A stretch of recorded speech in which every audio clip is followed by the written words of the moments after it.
Chapter 99. Divine and Human Laws.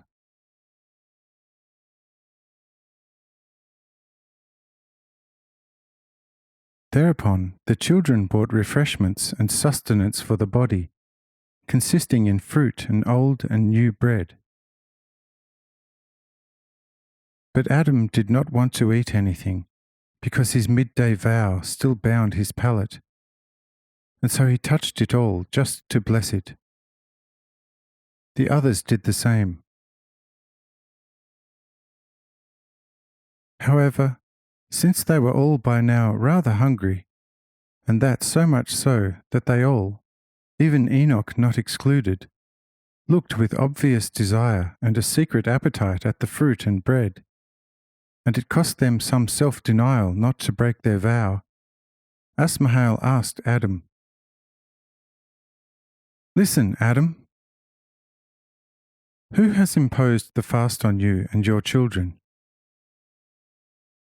Why do you not eat of the fruit if you are hungry, nor do your children if they are hungry? Has Jehovah commanded you to do that? Or how do you think you are serving God, by punishing yourself with fasting and fighting against your own nature?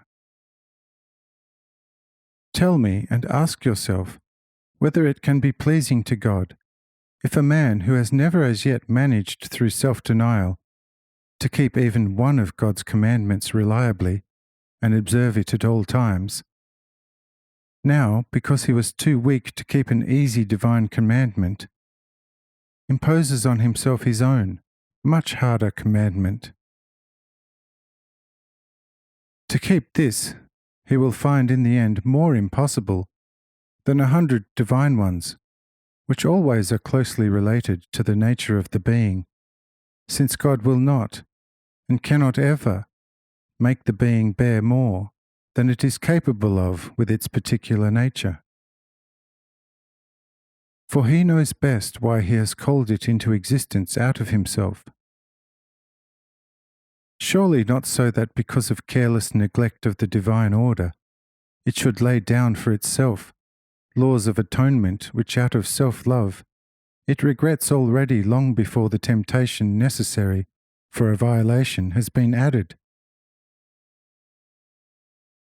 But that it may live in accordance with the divine order, eat and drink as needed by the body, recognize God and love Him above all, and the fellow men as children and brothers like itself, and, for the sake of love, I say, the more distant ones 10 times more than himself and his own physical children.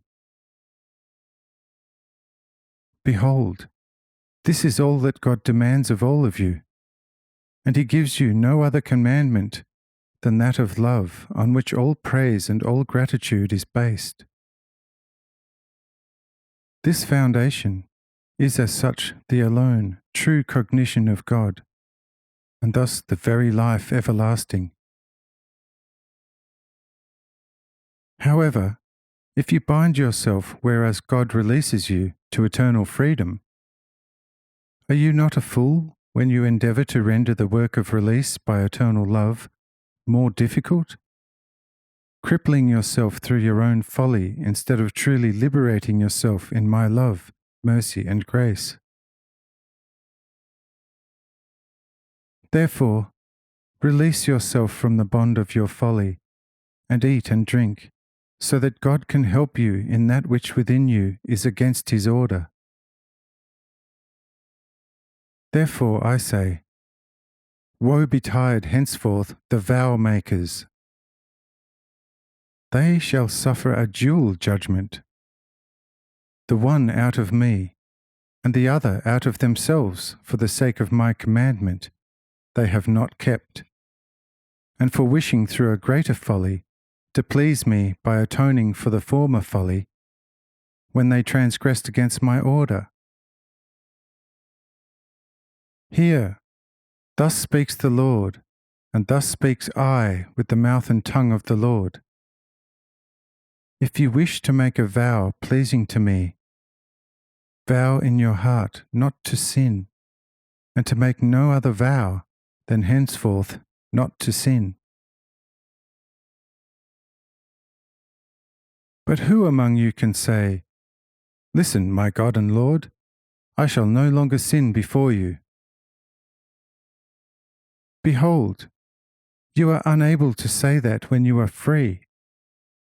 But whatever will you do when against my will you bind yourself with an unbearable yoke which oppresses you and renders you insensitive to the divine law of love and all the freedom of life within and out of it? Therefore eat and drink and think in your heart that your foolish servitude does not please God, but only your love and freedom do. Listen, Adam, this is spoken by the Lord's own mouth with his own tongue. So observe it and be free. Amen.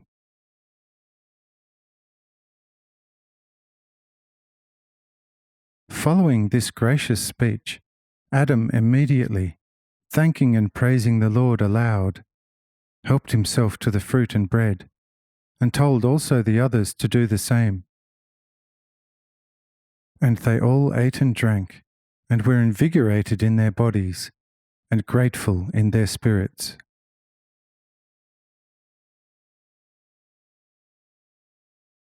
When they had thus refreshed themselves with my blessing, they rose, thanked me in their hearts, and were full of joy. And Adam said, "O my great God and Lord, if I may be allowed to call you Father, the former great and beautiful paradise was rich in all life's joys, but they did not profit me. When I was rich, I distanced myself from you. You took the riches away from me and bestowed on me all kinds of poverty. O Lord, only now do I thank you for it and say this aloud. If you, my God, had given me 1,000 paradises, truly I would have been more miserable than a worm in the dust.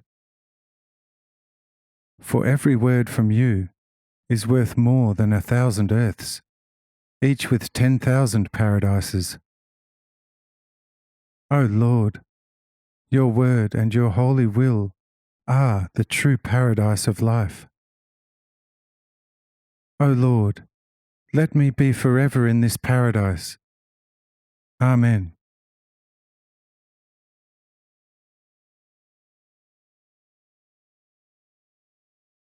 Now Enos, Mahalaleel, Jared, and also the mother Eve, after Adam's thanksgiving, began to think to themselves, "How come that Adam has broken his vow and taken food and drink?